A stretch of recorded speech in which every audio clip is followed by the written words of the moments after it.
What's up sa inyo mga kapito? What's up sa inyong lahat? At welcome muli sa panibagong episode ng Uncle B Basketball Course Tutorial. So nandito naman tayo sa panibagong vlog natin. Okay? So ngayon kasi ang gusto kong mangyari, makapag-update sa inyo lagi kung ano talaga yung nangyayari, ano simula ngayon, kung ano nangyayari kay Uncle B sa araw-araw na pagre-referee niya. Okay, so i-update kayo, magbablog ako araw-araw doon sa mga nangyayari. Mag-share ako sa inyo ng mga kwento kung ano nangyayari doon sa pinipituhan ko. Of course, kung may mga pagkakataon na pwede tayong mag-video doon, mag-video tayo. Kasi ngayon, maraming mga liga rito na pinipituhan ko na bawal mag-video sa loob ng basketball court mismo. Okay? So mag-share na lang tayo kung ano nangyayari ngayon. So, starting today, sa mga susunod na araw, magbablog tayo para kapulutan ng mga aral ng mga kapwa nating arbitero, kapwa natin mga referee, mga kapito dyan.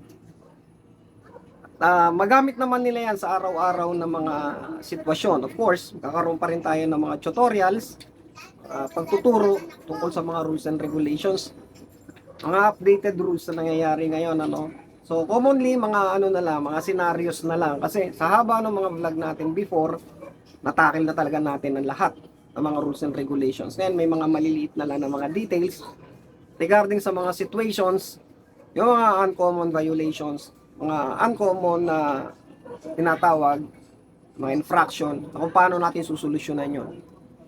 Okay, so ngayon, gusto ko lang kayong i-update, okay, sa nangyayari kay Uncle B. Dito, sa Pilipinas, of course, nandito ako ngayon. Pagre-referee ko ngayon dito sa NCR. Nasa NCR kasi ako nakadistino. Usually, ang mga pinipituhan ko dito sa Antipolo, nandiyan dyan sa Pasig City, sa Mandaluyong, sa Manila, sa San Juan, sa dito sa NCR. So, update natin kayo dyan. Okay? So, gagawin natin yung araw-araw kung may mga pito ko. Kung wala man tayong pito, wala man tayong takbo kasi may mga araw na magpapahinga ako. And then mag-share tayo ng mga tinatawag na mga updated rules and regulations ng FIBA. Mga tinatawag na OBR tsaka OBRI. Okay ba yun? So yun ang gagawin natin sa ngayon. Okay, sa ngayon, gusto ko munang ipabatid sa mga lahat ng mga kapito natin. Of course, si Uncle B, nagre-referee, tinatawag ng mga pambaranggayan, kaya pumipito tayo sa mga pambaranggayan at saka tinatawag na mga open league. Okay? So yun ang mga tinatawagan natin ngayon. So sa mga ganyang sitwasyon, sa mga ganyang activities o mga liga, of course wala naman yung ano yan eh. Kumbaga wala naman mga cameras talaga. Although meron, pero naka-live lang sila sa Facebook, sa social media. Kaya hindi katulad ng pro, may mga pro league, tinatawag na MPBL, LKNCBL, PBA, etc. Yung mga pro league, meron talagang mga broadcast na telecast. Okay? So, sa atin, of course, yung karamihan naman sa mga ano natin, karamihan naman sa mga followers natin, mga subscribers natin, di ba? Mga maliliit lang na mga arbitero, mga tumatawag lang sa mga pangbaranggayan. So, makaka-share tayo ng mga ideas tungkol dyan. Katulad ng mga sinasabi ko nga, na kailangan talaga sa mga pambaranggayan na liga, bago magsimula ang liga, kung kinakailangan talaga magkaroon ng clinic muna. Napaka-importante yan. Halimbawa, ang grupo nyo, okay, or yung pipituhan nyo, nakuha yung kontrata or nakuha yung liga, dapat bago magsimula talaga, mas ina-advise talaga na magkaroon ng clinic para maiwasan ang anumang kaguluhan. Diba? At least, na lalaman ng mga players, ng mga coaches, kung ano yung mga tinatawag na mga ground rules, yung mga house rules. And then, share natin sa kanila yung FIBA rules, mga technicalities. Okay? Mga tinatawag na mga uncommon violations, infraction, na pwedeng mangyari at ma-aware sila habang hindi pa nagsisimula ang tinatawag na laro ng basketball. Yung talaga ang advisable, ano. Pero Siyempre, may mga liga pa rin naman tayong hinahawakan o may mga liga pa rin tayong pinipituhan na hindi na natin nakiklinik. Okay? Sa pagkakataon na yan, lagi lang natin ihahadel ang mga players during game. Okay? Lalo yung pagbagong salta tayo.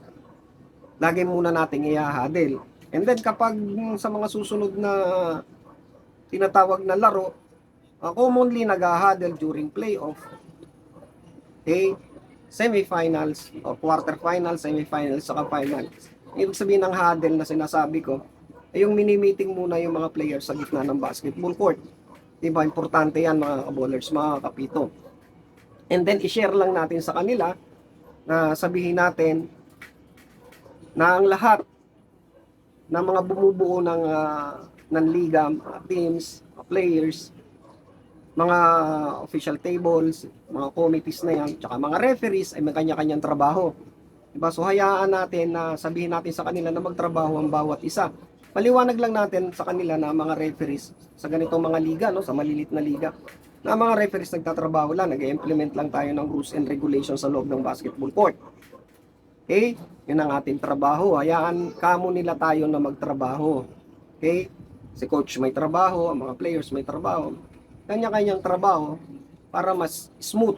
Okay? And then ipaliwanag natin, tinatawag na mga technicalities ng rules and regulations. Kung ano yung mga bawal na kapag nangyari yon, aware na sila.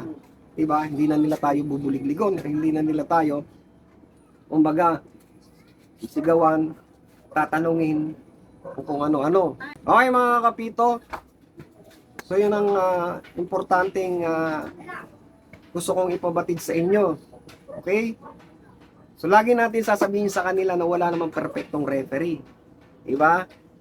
So although nandoon na tayo na gagawin natin yung pinaka-the best natin sa pamamagitan ng tinatawag na consistency pagre-referee natin. Yun lang naman ang mahalagang malaman nila na gagawin natin yung pinaka-the best natin. Okay? Pero sabihin lang natin sa kanila na kahit nga sa PBA, kahit nga sa mga ligang malalaki, mga professional league, MPBL, NBA, may mga lapses ang referees. Diba? Wala namang perfectong referees. Kasi tao rin yan, nagkakamali. Although, kailangan natin gawin at mag-focus tayo sa laro. Kaya sabihin natin, sa lahat ng mga players, sa lahat ng mga coaches, na kung nagkaroon ng problema, huwag naman silang magmumura nilang basta-basta, okay? Or huwag naman nila sasaktan ng mga referees dahil hindi na po pwede yun. Sabihin natin sa kanila na gawin natin professional ang larong basketball. Okay, maging professional tayo. Sabihin natin sa kanila na kung mayroong problema sa mga referees, pwede namang i-interrupt ang laro. Okay? Pag-usapan ng maayos. Lahat naman ng bagay nadadaan sa usapan. Hindi nadadala sa pananakit. Okay? Dahil mas magiging malaki ang problema pag nangyari yon. Diba? So lagi natin ipapaliwanag sa kanila yon. Okay mga kapito, so alam naman natin kasi sa pambaranggayan na liga, mga maliliit na liga na yan, commonly nandiyan talaga yung involvement ng mga meron, okay, mataas ang emosyon ng mga players at ng mga coaches. Bakit? Kasi nandiyan talaga ang tinatawag na hindi na natin siguro mayaalis ng mga pustahan na yan, di ba? Kasi nakasanayan na nga, pero dapat hindi tayo magpadala sa ganon at the same time hindi tayo pwedeng ma-involve sa ganon. Nandoon lang tayo para mag-referee. Okay? So sa ganung pagkakataon, maiiwasan na natin kung ano man tinatawag na mga problema na maaaring mangyari. Commonly kasi, sa experience natin, ay share ko lang sa mga kapito natin, ang mga players minsan tapos na yung laro sa kaangal yan, sa kagagawa ng mga senaryo o gagawa ng mga issue regarding sa mga referees. Andyan, tapos na ang laro, minumura pa yung mga referees. Okay? So, ang pinakamaganda niyan, sa ganyang pagkakataon, hawakan natin ang emosyon natin, kontrolin natin ang sarili natin, hayaan na lang natin and then i-report na lang natin sa tinatawag na commissioner. Okay? Para siya magpataw na tinatawag na parusa tungkol dyan. Okay, at kung tapos na yung paglalaro nila, hindi na sila maglalaro sa mga susunod na pagkakataon. Magkakaroon naman ng aral yung mga yan at di na yan makukuha. Okay, mababa na sila sa liga na yun dahil meron na silang tinatawag na mga sanction or may ginawa na silang mali. Lagi lang natin tatandaan yun, mga kapito. So, yun. Gusto ko lang i-share yung tinatawag na, ang pagkakaiba talaga ng mga pambaranggayan at sa tinatawag talaga na professional league, okay, ng basketball. Kasi sa professional league, pag in-attach natin ang sarili natin dyan, nakapasa tayo, makarating tayo sa tinatawag na mataas na level na laro ng basketball, which is pro league. Of course, lagi kong sinasabi sa lahat ng mga subscribers natin, mga followers natin na kakaiba ron. Doon kailangan ipakita mo mga tawag na hand signals. Okay?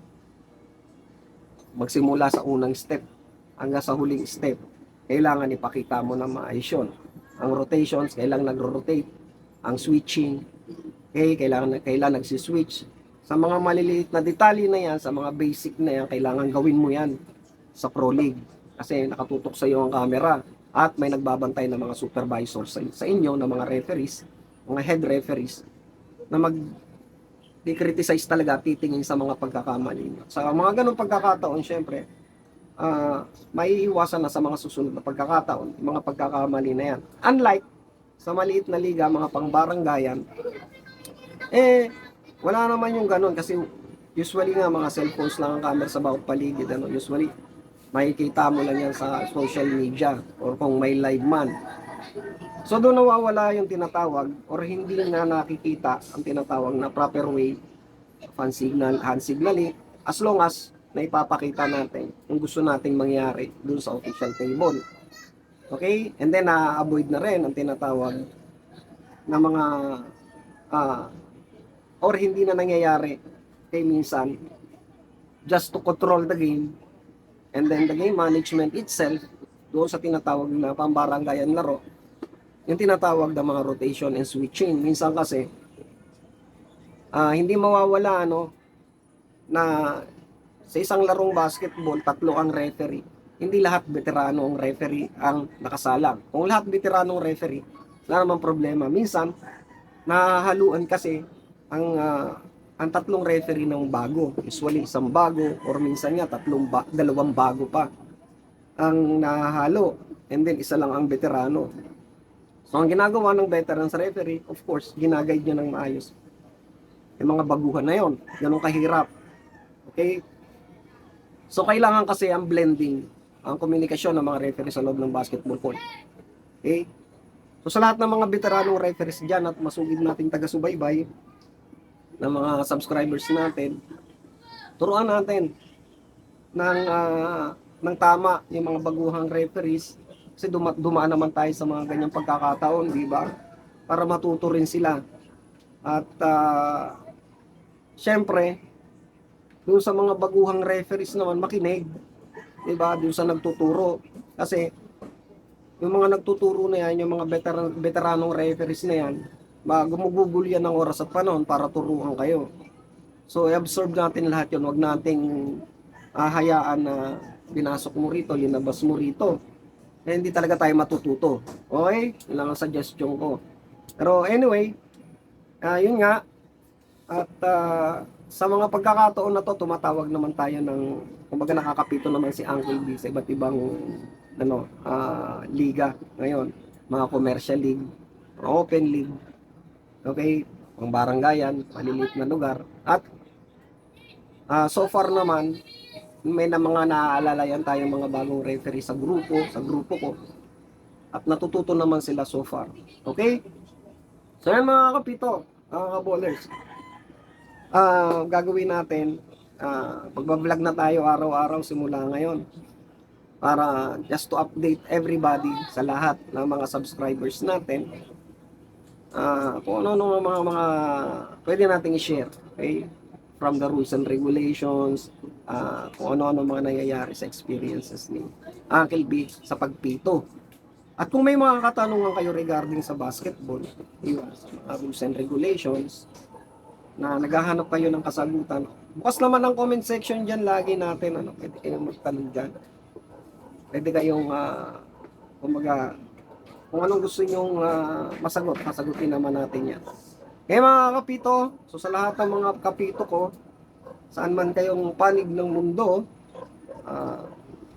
shoutout na lang sa inyong lahat, sa lahat ng mga kabaro kong arbitero, of course, kahit anong grupo yan, BAPES, BP, NARICOM, BARICOM, etc. Of course, dito sa channel ni Uncle B, isa tayo. Okay? At pwede rin kayong mag-share mga ideas nyo, kaalaman nyo, mamamagitan sa comment section dyan sa baba. Okay, kung ano man yung gusto nyo ipahatid sa akin. Ay mga kapito, mga kabowlers, so far yun mga ang ating video sa ngayon. At andito lang ako sa labas ng bahay nag-video. No? Dahil Friday ngayon, unang araw ng March. So wala akong pito, pahinga, bukas meron. So gagawin natin yung the best natin para maisama ko kayo sa mga larong basketball. Okay? At gaya nga ng sinabi ko, ga-update pa rin tayo ng mga rules and regulations na pwede nating i-share. Okay? So ngayon, yun, yung ating vlog ngayon. At least, kahit ganitong sitwasyon lang, sa labas lang tayo ng bahay, ay makakapag-vlog tayo. Okay? At sa mga susunod, pwede nating makilala ang mga kasama kong referee. Makakapag-video tayo sa labas. At yun, ay matututunan naman tayo for sure. Tutorial pa rin tayo. Hey mga followers, mga kapito, so salamat sa patuloy na pagsuporta dito sa aking channel at huwag kayong magsasawa. Okay, at siyempre nandito lang naman lagi si Uncle B para sa inyo. At dito ko natatapusin ang ating video sa ngayon. Magkita-kita ulit tayo sa susunod na vlog. Okay mga kapito, God bless us all. Peace out.